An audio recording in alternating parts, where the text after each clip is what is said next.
¿Qué tal, hermanos? Buenas tardes. Gracias a todos los que ya están conectándose para nuestro estudio de esta tarde y para los que verán el estudio posteriormente, pues también buenas tardes, que el Señor les bendiga y gracias por estar con nosotros en Vida Nueva South Bend. Vamos a entrar al capítulo 4. Recuerden que el tema de Efesios principalmente es manteniendo la unidad. Este es el tema de nuestro estudio basado en la carta de Efesios, porque este es el tema central que Pablo está tratando con la iglesia de Éfeso. La unidad que se tenía que ver dentro de la iglesia, que se tenía que manifestar. Y como lo hemos dicho a lo largo de estos estudios, hermanos, la unidad en la iglesia no solamente es un asunto de llevarnos bien, no es un asunto de que el hermano que me caía mal, pues ahora me cae bien, o que aunque me siga cayendo mal, pues estoy conviviendo con él y trabajamos juntos en la obra del Señor. No, no, no se trata de eso. Es algo más allá del compañerismo, más allá de las emociones. Es algo que tiene una base profundamente espiritual y una razón por la cual el Señor manda que la iglesia se mantenga unida, que la iglesia se mantenga como un solo cuerpo, porque de ahí radica el éxito de la gran comisión que el Señor dejó a la iglesia de predicar el evangelio a todo el mundo. Si no manifestamos esta unidad, entonces vamos a fracasar en nuestra misión. A lo largo de los 20 siglos que tiene la iglesia, ha habido muchos grandes avivamientos, muchos grandes intentos por evangelizar a todo el mundo. Y gracias a Dios porque el Señor es dueño de la iglesia y Él es la cabeza de la iglesia y Él afirmó sobre sí mismo. La iglesia ha prevalecido a lo largo de todos estos siglos, hermanos, pero si por nosotros fuera, si la permanencia de la iglesia dependiera solamente de la unidad que nosotros como creyentes mostramos, la iglesia desde hace muchos siglos hubiera ya desaparecido totalmente de la faz de la tierra. El Señor nos anima, el Señor nos mueve y el Señor nos impulsa a mantener esta unidad. Y Pablo va a entrar en este capítulo 4 a abordar precisamente ya más profundamente el tema de la unidad. En los tres primeros capítulos estableció las bases, nos hizo saber cuál era la forma en la que Cristo nos redimió de la muerte, de la manera como Cristo nos ha hecho parte ahora de su pueblo, de su cuerpo, y cómo Cristo establece la iglesia. Ahora, a partir del capítulo 4, empezamos a ver cómo debe de funcionar la iglesia y por qué es tan importante la unidad dentro de la iglesia. Pues vamos a orar y empezamos nuestro estudio del día de hoy. Padre, muchas gracias por este tiempo, gracias por tu presencia en medio de nosotros. Gracias por tu gracia, por tu misericordia, Señor, que se extiende de manera infinita, Señor, y nos alcanza, nos envuelve, nos llena, Señor, y nos hace entender las verdades profundas de tu palabra, Señor. Las verdades que a veces, Señor, pasan desapercibidas porque estamos tan inmersos en nuestras propias vidas, tan inmersos en las cosas y circunstancias que nos rodean, Señor, que a veces pasamos por alto las profundidades de tu palabra, que a final de cuentas serán las que permanezcan por la eternidad y serán las que nos saquen, Señor, a flote siempre en cada una de las circunstancias de nuestras vidas. Padre, ayúdanos a enfocarnos cada vez más en tu palabra y a disfrutar y a deleitarnos, Señor, de meditar en ella. Gracias por esta tarde y gracias por cada familia que se reúne alrededor de este estudio bíblico en nombre de Jesús. Amén. Bueno, solícitos en guardar la unidad. Este es el tema que tenemos para hoy. Solícitos en guardar la unidad del espíritu. El reformador del siglo XVI, Juan Calvino, uno de los grandes reformadores de la iglesia, describió este pasaje, hermanos, del capítulo 4, los primeros 16 versículos del capítulo 4 de Efesios, diciendo que aquí se encontraban las bases para el gobierno de la iglesia y para el funcionamiento de la iglesia. Y es verdad, aquí se encuentran los principios que hacen unificarse, funcionar y crecer al cuerpo de Cristo. Los primeros 6 versículos son una exhortación a la unidad y nos explican los medios y la motivación para esa unidad. Después los versículos 7 al 16 nos enseñan los procedimientos para la edificación y crecimiento de la iglesia. Hoy, en este estudio número 7, vamos a estudiar un poquito los primeros 10 versículos y los siguientes 6 los veremos la próxima semana si el Señor nos permite. La congregación, la iglesia local, hermanos, que conozca y practique el patrón de ministerio que Pablo enseña en este pasaje del 1 al 16 del capítulo 4 de Efesios, será más fácil que cumpla su cometido en la iglesia y, por supuesto, cumplir con la gran comisión en el mundo.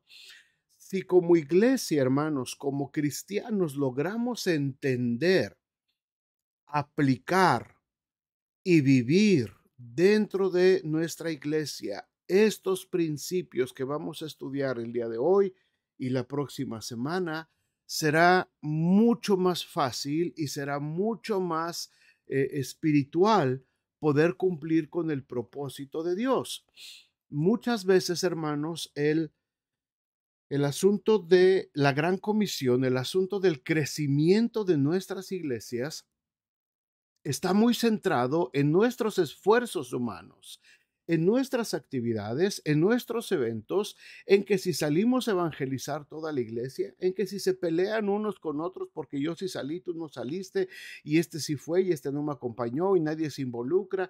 Y muchas veces, hermanos, el esfuerzo de crecimiento de la iglesia tiene que ver con esto. Los pastores estamos afanados porque llegue gente nueva a la iglesia, porque la gente traiga invitados a la iglesia, por tratar de retener gente en la iglesia. Y cuando vemos que mucha gente de la iglesia se va por la puerta de atrás, entonces entra la preocupación y empezamos a buscar más métodos, más formas humanas o emocionales de cómo atraer gente. Y si ustedes se dan cuenta, hermanos, en este tiempo, esta es una de las grandes necesidades o una de las grandes énfasis, de los grandes énfasis que muchas iglesias están haciendo. ¿Cómo atraemos a la gente? ¿Cómo atraemos a los jóvenes? Y lejos de buscar en estos principios bíblicos, empezamos a buscar métodos del mundo. Bueno, si a los jóvenes les está gustando ahorita cierto tipo de música, bueno, pues entonces que haya músicos cristianos que toquen ese tipo de música dentro de la iglesia para ver si así tenemos un gancho, un anzuelo y atraemos a jóvenes a la iglesia. Si a la gente le gusta, a las mujeres les gusta el asunto de las modas y todo esto, bueno, hagamos entonces en la iglesia una fiesta, así como un desfile de modas para que venga la gente a la iglesia. Si a los varones les gusta mucho el fútbol, los deportes, bueno, pongamos pantallas gigantes y anunciemos que tal o cual evento deportivo se va a transmitir en la iglesia para que entonces la gente venga. Y por años, hermanos, y por generaciones, las iglesias están lanzando anzuelos, ¿verdad? Tratando de buscar un método de cómo hacer que la gente venga a la iglesia y cómo retener a la gente dentro de las iglesias. Si tan solo fuéramos a la escritura, si tan solo regresáramos a las bases, a los principios bíblicos, y vemos una iglesia como la iglesia de Éfeso, una iglesia que se habla que tenía más de 5,000 o 50,000 personas, no sé, era muchísima gente, toda una ciudad completa llena del amor de Dios, del Espíritu Santo de Dios, sin tener que hacer cosas del mundo para atraerlos, todo lo contrario. Pablo, Timoteo y todos los ancianos de estas iglesias lo que hacían era alejar las cosas del mundo, que las cosas del mundo no entraran a la iglesia para contaminar, porque lo que había dentro de la iglesia era mucho más precioso y era mucho más atractivo para toda la gente que lo que pudiera ver en el mundo, que las fiestas, que la música, que los bailes, que las danzas, que las modas que pudiera ver en el mundo, los deportes. Recuerden que estamos hablando de parte de la cultura griega y para ellos el deporte era lo máximo. Las Olimpiadas nacieron con ellos y muchos deportes crecieron y nacieron en esa cultura griega. Así es que no podemos decir, bueno, es que ellos no tenían el Super Bowl. No, ellos tenían Olimpiadas y tenían eventos deportivos grandísimos que les robaban la atención. No tenían televisión, así es que tenían que ir a los estadios y esto era un gran atractivo. Bueno, Pablo y los líderes de la iglesia lo que hacían era todo lo contrario a lo que hacemos ahora nosotros. Ellos trataban de alejar toda influencia del mundo para no contaminar la esencia preciosa del amor y de la unidad que Dios quería provocar dentro de la iglesia. Así es que sería bueno, hermanos, que como iglesias regresemos nuevamente a los principios. No está mal que hagamos eventos, por supuesto, no está mal que hagamos actividades, ¿verdad?, de convivencia y para invitar personas nuevas. No estoy diciendo que sea malo eso, pero lo que estoy diciendo es que ese no sea el motivo o pensemos que esa es la razón o el único método que tenemos nosotros para atraer a la gente. Cuando la gente vea, cuando la gente vea el amor, la unidad, lo que se respira dentro de la iglesia, el evangelio, hermanos, va a ser tan atractivo, va a ser tan deseable.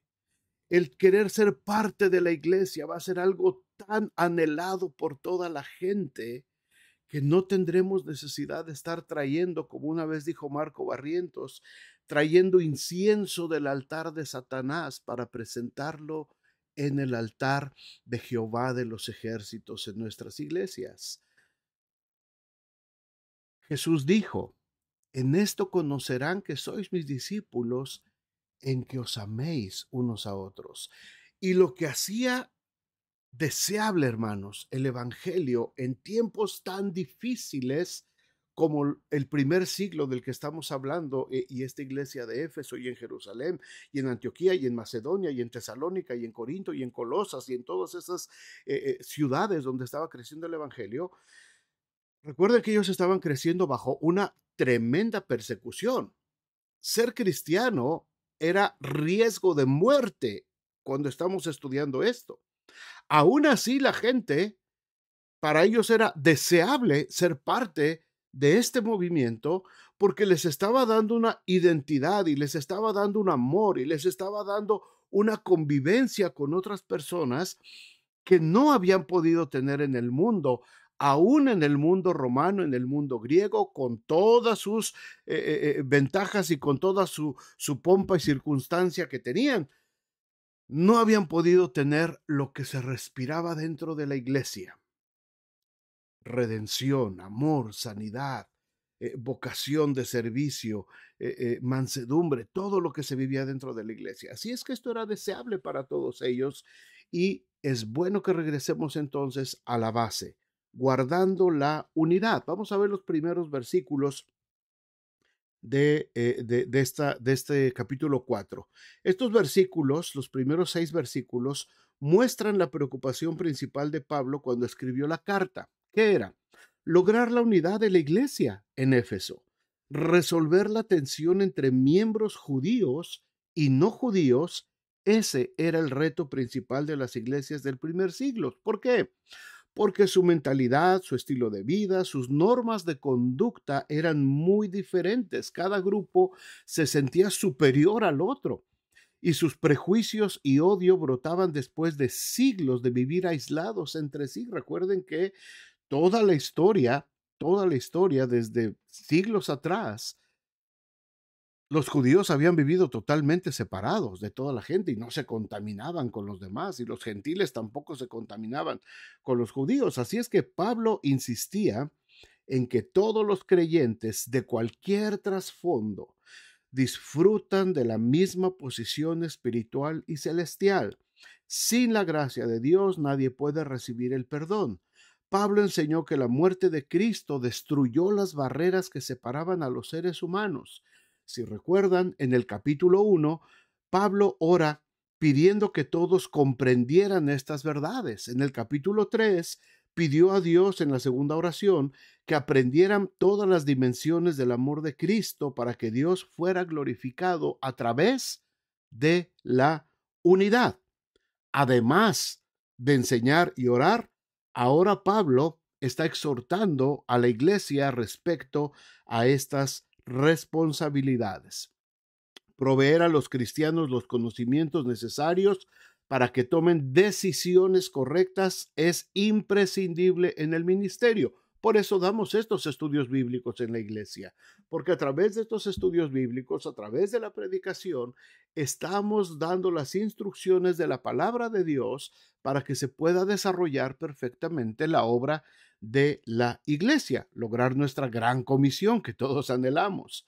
Orar por la sumisión de la iglesia a la voluntad de Dios y la transformación es algo que debe de ser fundamental dentro de nuestras iglesias.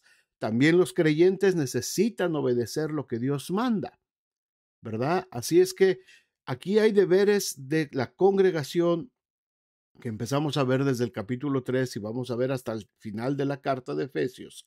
Todos estos temas afectan las relaciones entre las personas y al inicio el apóstol exhorta a la unidad en forma muy directa. ¿De qué habla entonces estos primeros versículos del capítulo 4? Vamos a verlo.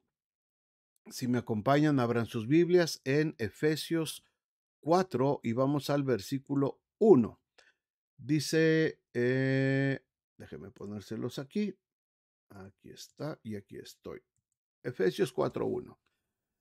Yo pues, dice Pablo, preso en el Señor, os ruego que andéis como es digno de la vocación con que fuisteis llamados. Déjenme resaltar aquí tres palabras. Número 1, dice pues. Es decir, a causa de todo lo que ya les vine diciendo en los capítulos anteriores, en los 3 capítulos anteriores, en base a eso es lo que les voy a decir y es lo que voy a poner en este momento a consideración de la iglesia, ¿verdad? Es lo que dice Pablo. Yo, pues, preso en el Señor. Y dice después otra palabra aquí. Os ruego, dice. Os ruego. Rogar es una exhortación más amistosa que autoritaria, ¿verdad? Cuando alguien te dice, te ruego por favor que me perdones, no te está obligando a perdonar, te está pidiendo, te está rogando, es una exhortación muy amistosa. Pablo apela a los sentimientos más puros, a la lógica y a la lealtad de la iglesia. Él buscaba la obediencia de los efesios basada en el amor y gracia de Dios, así como en su propio ejemplo. Es conmovedor por la persona que hace la exhortación. ¿Por qué? Es Pablo el que fue fundador de la iglesia de Éfeso y ahora estaba padeciendo a causa de haber fundado las iglesias, pero él no pedía que le obedecieran solamente por mostrar simpatía hacia él, sino porque él estaba sufriendo precisamente para que los gentiles se unieran con los judíos en el cuerpo de Cristo. Cuando les hace ver Pablo que él está prisionero, les está diciendo, hermanos, si yo estoy prisionero, ¿qué les cuesta a ustedes unirse y trabajar juntos y dejar de lado sus diferencias? Si yo he vivido la prisión a causa de esto, ustedes lo pueden hacer con mucho mayor razón. Si el apóstol Pablo aceptaba sufrir las penas de la prisión, era para que los gentiles fueran salvos. Entonces ellos también debían hacer los sacrificios necesarios para que hubiera paz y armonía en la congregación. Ahora, este versículo también impacta, hermanos, mucho a los que recibieron la carta y más de 2000 años después nos tiene que impactar a nosotros este versículo 1, porque lo que Pablo está diciendo, este pues con el que empieza y que está recordando todo lo que ya dijo en el pasado, todo lo que dijo en los capítulos anteriores, Pablo dice pues. ¿Por qué? Porque es lógico lo que está pidiendo, en consecuencia de todo lo que habló. Pablo apela a la vocación, esta es la otra palabra. ¿Cuál es esa vocación de la que nos está hablando aquí el apóstol Pablo? A la vocación que se refiere a los privilegios eternos de que goza el creyente por estar en Cristo. Ya los vimos en los capítulos anteriores. Hay privilegios. Tenemos privilegios. Esa es nuestra vocación, hermanos. Tuvimos privilegios. ¿Cuáles son esos privilegios? Somos hijos adoptivos del Dios eterno. Somos hijos, tenemos el conocimiento y los misterios divinos. Recibimos el perdón.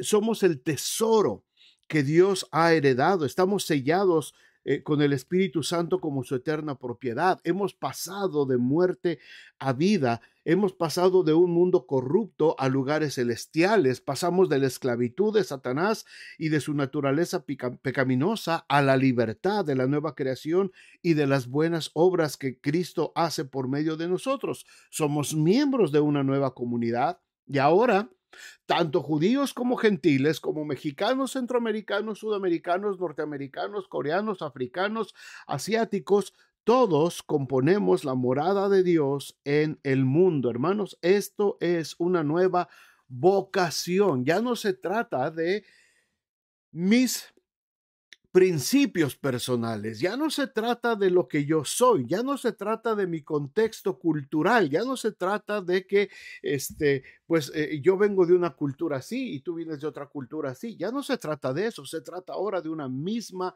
vocación. Por eso está apelando a la unidad. Aquí ya no hay barreras de cultura, ya no hay barreras de contextos, ya no hay barreras de tradiciones, de que es que yo vengo de acá, yo vengo de acá, a mí me gusta así.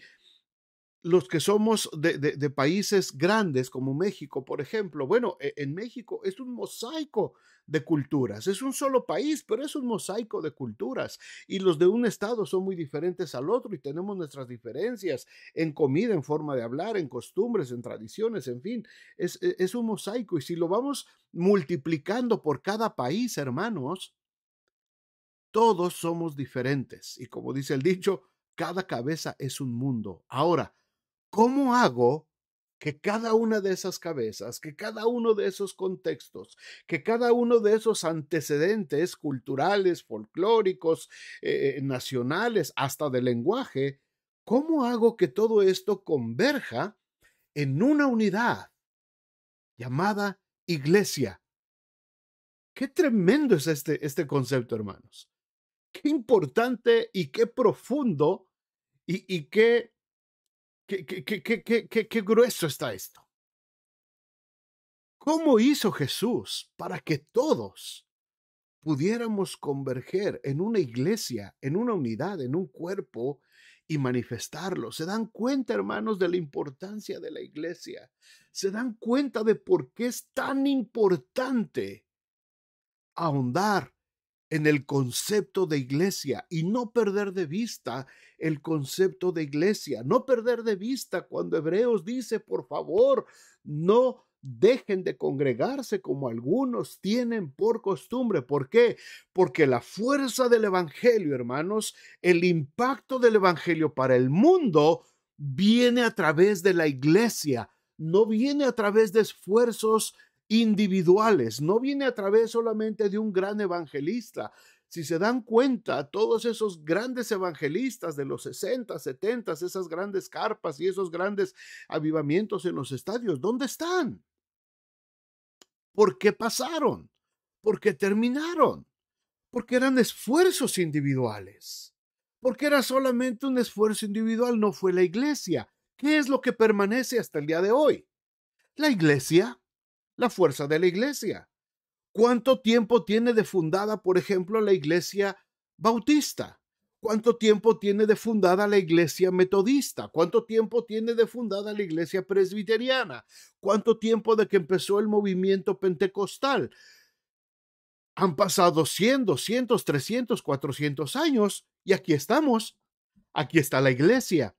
Y llegas a una ciudad y aquí en Estados Unidos me encanta siempre que vamos a diferentes ciudades, llegas y ves edificios grandes, bonitos, Iglesia Bautista, y tú ves el rótulo y dices, esto está muy viejo, y luego ves abajito, 1800 y tantos fundada. 1700 y tantos he llegado a ver iglesias luteranas, metodistas, y ahí están, y ahí están. Y la iglesia se sigue congregando y sigue abriendo sus puertas el domingo. ¿Por qué? Porque la fuerza, hermanos, del Evangelio no radica en esfuerzos individuales, radica en la iglesia, radica en el cuerpo de Cristo, en la unidad que se promueve a partir de entender que ya no somos diferentes culturas, que ya no somos diferentes contextos, que ya no somos diferentes lenguajes, inclusive el lenguaje que quedó eliminado en el día del derramamiento del Espíritu Santo. Somos ahora un cuerpo en Cristo. Y cuando la iglesia pierde de vista, hermanos, este concepto, la iglesia pierde fuerza y se desvanecen sus esfuerzos por cumplir con la gran comisión. Cuando la iglesia, ustedes se darán cuenta y pueden revisar a lo largo de la historia, cuando la iglesia recobra este concepto de unidad, de cuerpo de Cristo, de que no es que el hermano anda por allá y él por allá y pues que Dios lo bendiga y que Dios me... No se trata de eso. Se trata de que ahora, hermano, vente para acá, hermana, vente para acá, porque juntos tenemos que formar una unidad, porque solamente una unidad es la que va a convertirse en la luz que alumbrará las tinieblas que están cubriendo nuestro mundo. Este mundo está lleno de tinieblas. La oscuridad de las tinieblas cada vez es más densa. Y a menos que la iglesia vuelva a entender este principio y se vuelva a unir como es digno de la vocación con que fuimos llamados, entonces la iglesia podrá cumplir con su propósito y podrá entonces volver nuevamente al lugar de preeminencia que el Señor le dio. Cuáles son las cualidades que fomentan la unidad en la iglesia? Vamos a ver versículos 2 y 3. Dice, con toda humildad y mansedumbre, soportándonos con paciencia los unos a los otros, solícitos en guardar la unidad del Espíritu en el vínculo de la paz. En estos versículos, hermanos, da una serie de cualidades, de responsabilidades personales que fomentan las buenas relaciones. La armonía entre los cristianos se logra gracias a ciertas características que residen dentro de cada uno de nosotros por medio de la transformación de Cristo Jesús. ¿Cuáles son estas características que dicen estos versículos? Vamos a irlas enumerando poco a poco. Requisitos para la unidad. Número 1, habla de humildad. La humildad no era un ideal deseable en el mundo griego. Recuerden esto, escuchemos el contexto. Acuérdense que Pablo está escribiendo por ahí del año 60, alrededor de los años 60 del primer siglo. La influencia de la cultura griega sobre el Imperio Romano todavía era muy fuerte. Así es que la humildad no era un ideal deseable en el mundo griego porque lleva la idea de servidumbre humillante y la pérdida de dignidad personal. Cuando se hablaba de humildad, se refería más a la gente de baja condición, a los que no tenían derecho, a los que los soberbios del mundo y los ricos del mundo podían menospreciar y podían humillar precisamente. Así es que cuando se habla de humildad, no era una característica muy bien recibida. Cuando Pablo habla de que tenemos que ser humildes, caray, es que esto tiene que ver con que yo me tengo que sentir menos. Esto habla de una condición de servidumbre. Y esto, pues, para mí es algo chocante. Y hermanos, hasta el día de hoy, hasta el día de hoy, muchos cristianos batallan con esto. Muchos cristianos batallan con la humildad. ¿Por qué? Porque sentimos que si somos humildes, nos volvemos vulnerables y le damos oportunidad a otros que abusen de nuestra condición. No es así. Para los judíos, para los cristianos de ese entonces, la humildad y la mansedumbre son cualidades deseables y necesarias. El orgullo, la soberbia, la arrogancia, el egocentrismo no contribuyen a buscar el bienestar de los demás y son impedimentos para que se dé la unidad dentro de la iglesia. Recordemos que Jesús no vino para ser servido, sino para servir. En Filipenses 2, 3 y 4, Pablo explica que la humildad es la estima y la prioridad que uno asigna a otras personas. Habla también entonces de mansedumbre. En el Nuevo Testamento la mansedumbre se usa con referencia a la sumisión a la palabra de Dios, pero también aparece como requisito para referirse a las buenas relaciones con otras personas. Se ha definido la mansedumbre como la actitud humilde y gentil que se manifiesta en una sumisión paciente frente a las ofensas, libre de malicia y del deseo de venganza. Esta es la mansedumbre. Vuélvanlo a escuchar, por favor. Actitud humilde y gentil que se manifiesta en una sumisión paciente frente a las ofensas, libre de malicia y del deseo de venganza. Hermanos, qué cualidad tan necesaria en nuestros días. Qué cualidad tan importante en este tiempo para la iglesia. Una sumisión frente a las ofensas. Cuando alguien dice algo, cuando te enteras que alguien dijo algo, cuando alguien se atrevió a ofenderte de alguna manera, ¿cuál es la actitud? Inmediatamente buscamos defendernos, inmediatamente deseamos limpiar nuestro nombre y, si es posible, buscar venganza. ¿Por qué? Porque esto no se queda así, porque de mí nadie se burla, porque a mí nadie me ofende, porque esto que dijo me destruye, porque esto que dijo me hiere, me lastima. Eso es soberbia, eso es altivez. El mundo te va a decir, no, no, no, no, no, no, esto es dignidad. Tienes que tener dignidad y tienes que guardar tu dignidad. No, eso se llama soberbia, soberbia. Las ofensas de las personas solamente hacen mella cuando yo me las creo. Alguien te puede ofender y decirte lo que está revelando es su propia condición. Esa persona revela lo que hay en su corazón, no lo que hay en el tuyo. Yo como cristiano tengo que aprender a ser manso y humilde como el Señor, que cuando le injuriaban y cuando le abofeteaban, él se permanecía tranquilo, quieto. Qué difícil, qué difícil, qué difícil. Y yo sé que muchos van a decir, ah, no, yo no voy a hacer mansedumbre. Ah, no, yo no me voy a dejar. Ah, no, yo no puedo. Es una característica que necesitamos para poder ser unidos en Cristo. La frase soportándonos con paciencia, esta es otra. Soportándonos con paciencia.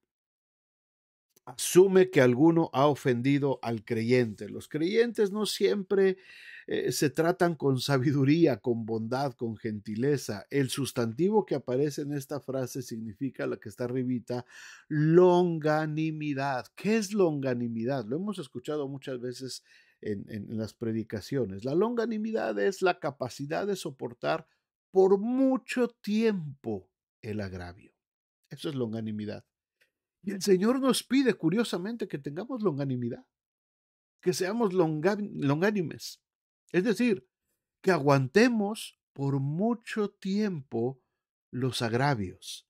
Pablo testificó que Dios le mostró longanimidad antes de su conversión.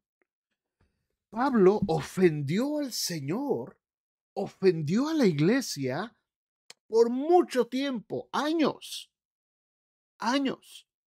Años, Pablo ofendiendo a la iglesia, consintiendo en la muerte de Saulo, arrastrando a los cristianos a las cárceles, arrastrando mujeres, niños, varones, echándolos a las cárceles, dividiéndolos, quizás ordenando hasta la muerte de algunos de ellos. Y Jesús longánimemente aguantó el agravio de Pablo por mucho tiempo, hasta que lo derribó del caballo y lo llamó a servirle. ¿Cuánto tiempo aguantamos nosotros el agravio? ¿Cuánto tiempo alguien que nos está agraviando, alguien que nos está haciendo algo, que nos sentimos incómodos por lo que esa persona está haciendo en contra de nosotros, cuánto lo aguantamos y de qué manera lo aguantamos? No somos de aguantar mucho, no somos de aguantar mucho. Ahora, déjame hacerte esta pregunta y me la hago yo mismo. Cuánto tiempo Jesucristo estuvo aguantando mis agravios? ¿Cuántos años agravié a Jesús con mi pecado? ¿Cuántos años viví? ¿Cuánto tiempo viví agraviando al Señor a través de mi pecado? Y Él mostró longanimidad. Con amor eterno te he amado. Y Él esperó pacientemente hasta que yo viniera rendido a sus pies y le pidiera perdón. ¿Cuántos años? ¿Cuánto tiempo pasó? Cada uno de nosotros conteste la pregunta: ¿cuánto tiempo agravié yo al Señor? Y el Señor esperó por mí. ¿Cuánto tiempo fue? Vámonos porque ya se me va el tiempo rapidito aquí. Bueno, otra de las características que necesitamos, por supuesto que es el amor, por supuesto que es esforzarnos, dice el versículo 3, ¿verdad? El término solícito significa ser diligentes, esmerarse, esforzarse de tal manera que no falle, hacerlo constantemente. La unidad. Veremos muchas facetas de la unidad en los siguientes versículos, pero toca a los creyentes protegerla y manifestarla. Pablo dice, solícitos en guardar la unidad del espíritu, que es el vínculo, dice, es el vínculo de la paz. Ahora, en estos dos versículos, hermanos, tenemos que recordar esto que dice al final. Recordar que la unidad ya la realizó el Señor Jesús mediante su muerte en la cruz. No es algo que nosotros vamos a buscar, no es algo que yo me voy a colgar la medalla, el cuadro, ay, porque estoy buscando la unidad. No, la unidad ya la manifestó Jesucristo cuando murió en la cruz del Calvario. Ahora me toca a mí, ahora me toca a mí manifestar esa unidad. Espero que se entienda. Yo no voy a hacer nada, hermanos, por la unidad. Nadie se cuelgue la... Ay, es que yo me estoy esforzando mucho por la unidad. No, la unidad ya está. La unidad es un principio espiritual. Es una condición espiritual que vino a través de la sangre derramada en la cruz del Calvario. Cristo, mediante la cruz, nos reconcilió con el Padre y nos hizo uno en Él. Somos uno. La unidad ya está. La unidad la puso Cristo en la iglesia. Ahí está la unidad. Ahora, mi responsabilidad es manifestar esa unidad. Es muy diferente. Yo no voy a hacer nada por la unidad. Yo solamente tengo que manifestar a través de estas características, es como yo tengo que manifestar la unidad que el Señor tiene para nosotros. Ahora, es necesario soportar con humildad y amor a las personas que son diferentes a nosotros y a los que no nos tratan como nosotros quisiéramos que nos trataran. Y aquí es donde está el meollo del asunto respecto a la unidad. Santiago dice precisamente eso, ¿verdad? Aquí está la lista de los requisitos para la unidad, Santiago, de la que hemos estado hablando. Santiago dice, si alguien que dice que ama a Dios y aborrece a su hermano, no es posible. ¿Cómo puedes decir que amas a Dios a quien no has visto y aborreces a tu hermano a quien sí has visto? No importa la diferencia que tengamos, hermanos, de cultura, de lenguaje, no importa la forma en que fuimos criados, algunas costumbres, tenemos que aprender a amarnos y a soportarnos. Pablo soportaba a los que no lo amaban a él. Pablo los amaba y Pablo oraba también por ellos, a los que hacían injusticias en contra de él. Lo que no toleraba Pablo eran las falsas doctrinas, las falsas enseñanzas. Pero el asunto de carácter, el asunto de llevarnos entre nosotros, hermanos, lo tenemos que manifestar. a menos que haya falsas doctrinas, falsos maestros. Entonces, eso sí lo tenemos que reprender y alejarnos. Inclusive el apóstol Juan dice, inclusive ni siquiera les digáis bienvenidos a los que traen ese tipo de verdades incorrectas, ¿verdad? Así es que los requisitos para la unidad, hermanos: humildad, mansedumbre, resistencia, que es la longanimidad, la paciencia, el amor, el esforzarse por lograr la unidad y recordar la unidad que Dios ya realizó. No lo hicimos nosotros, lo hizo el Señor. Versículo 4 al 6 dice: un cuerpo, un espíritu, como fuisteis llamados también a una misma esperanza de vuestra vocación, un Señor, una fe, un bautismo, un Dios y Padre de todos, el cual es sobre todos y por todos y en todos. Los cristianos, hermanos, como dijimos, no somos autores de la unidad de la iglesia. Dios ya lo hizo y encarga entonces a los creyentes, nos está encargando a cada uno de nosotros que manifestemos esa unidad a través de nuestra relación con los diferentes hermanos de la iglesia. En estos versículos 4 al 6, Pablo está señalando siete verdades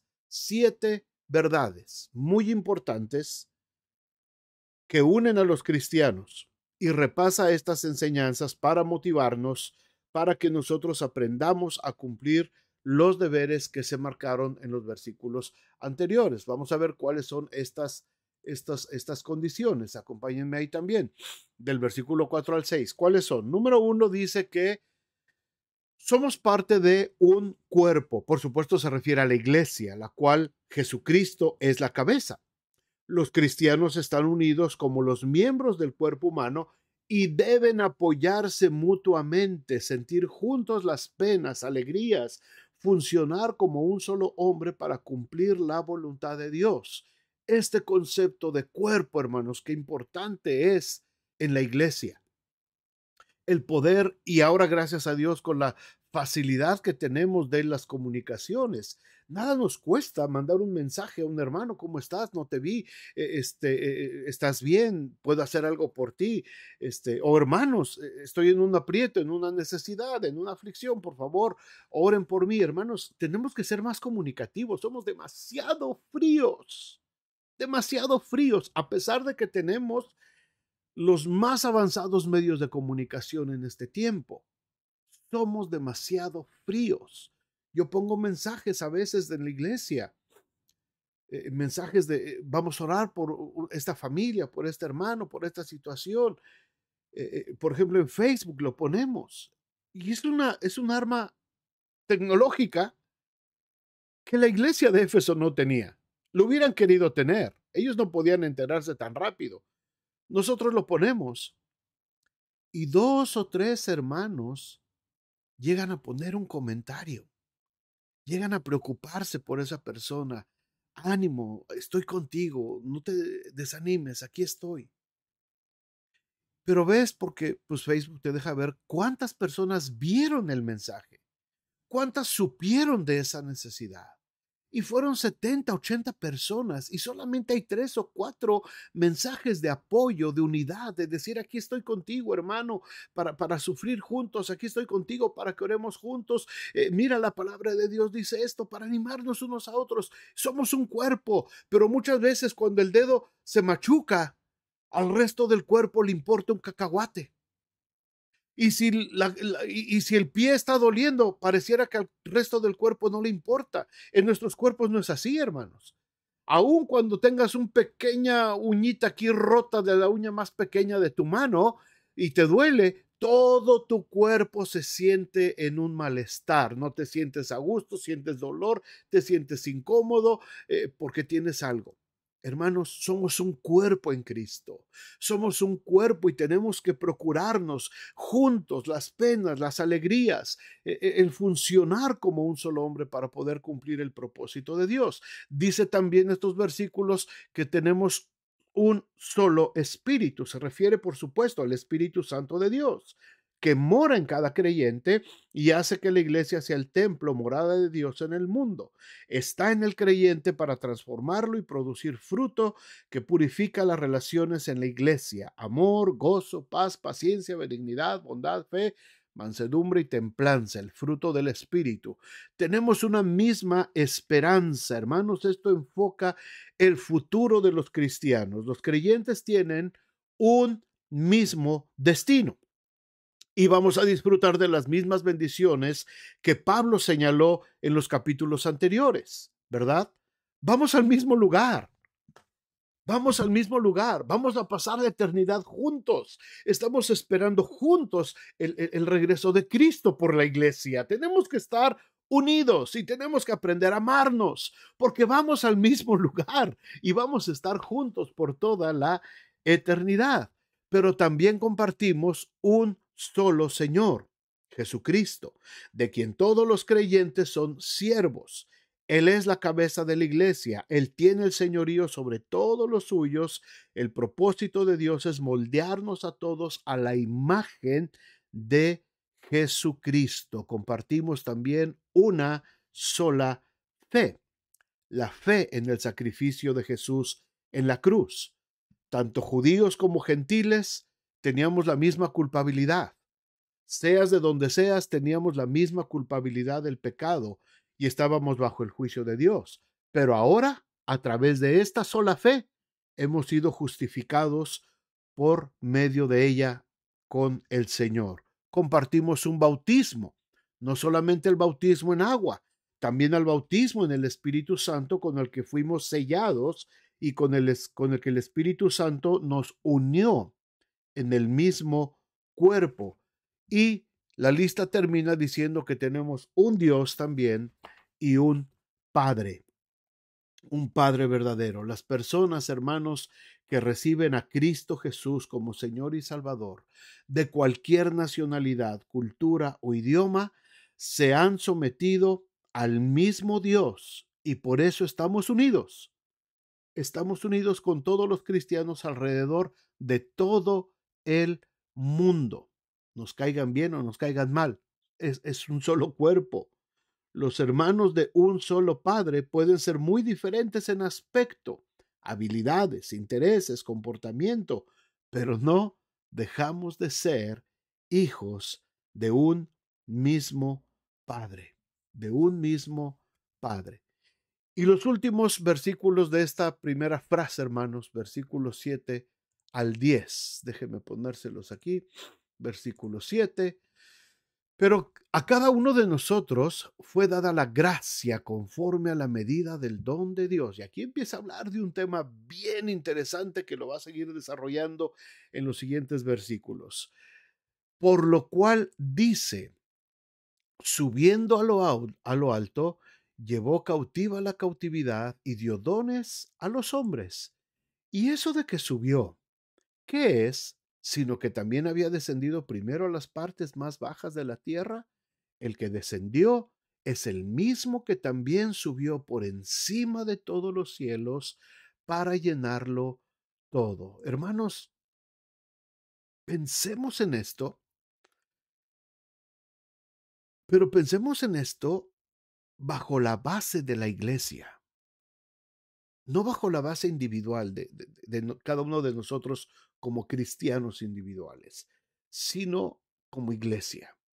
Cada uno de nosotros le fue dada gracia conforme a la medida del don de Cristo.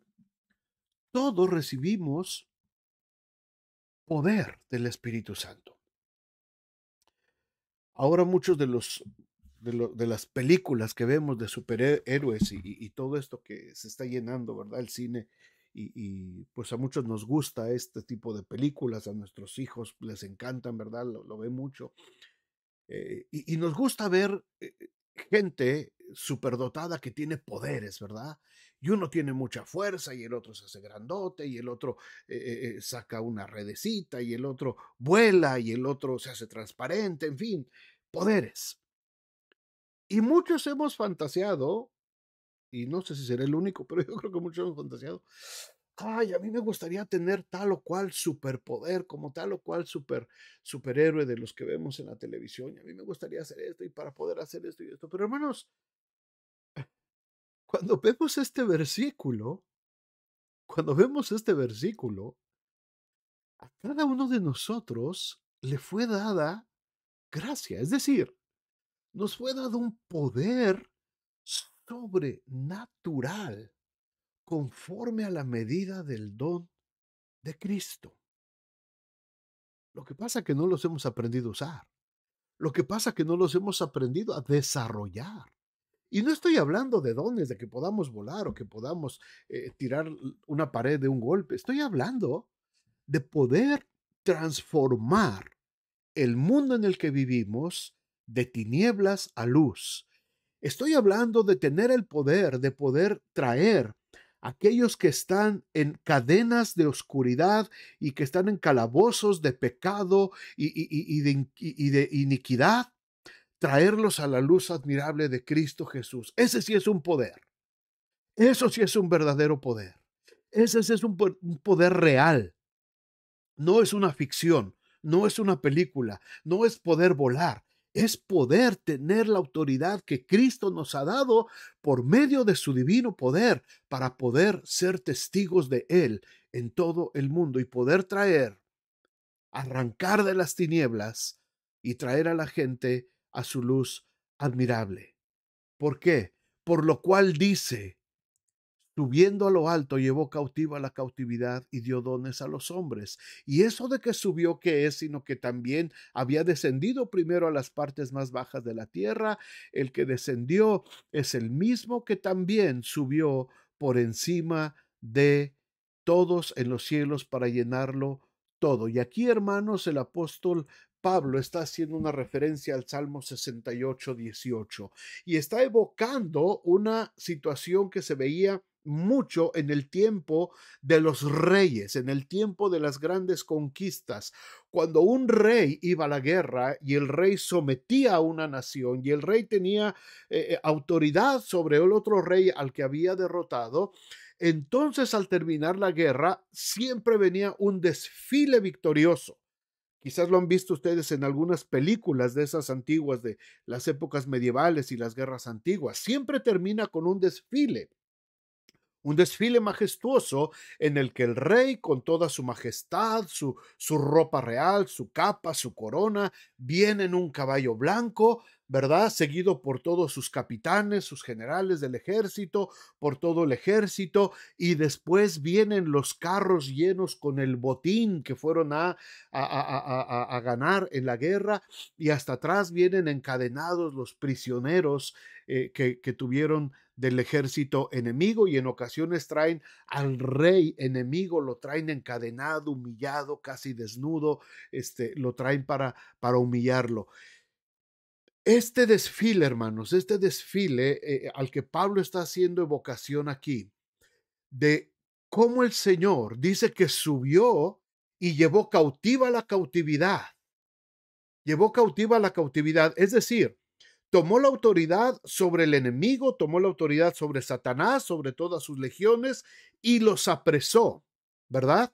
Los exhibió, dice Colosenses, los exhibió en la cruz.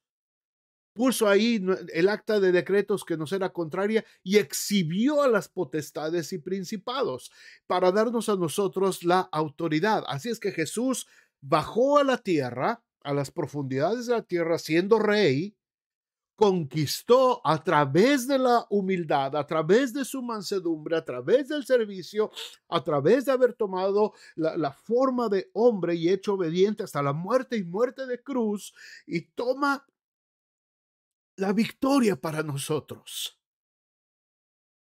El que descendió, Jesucristo, el que descendió, es el mismo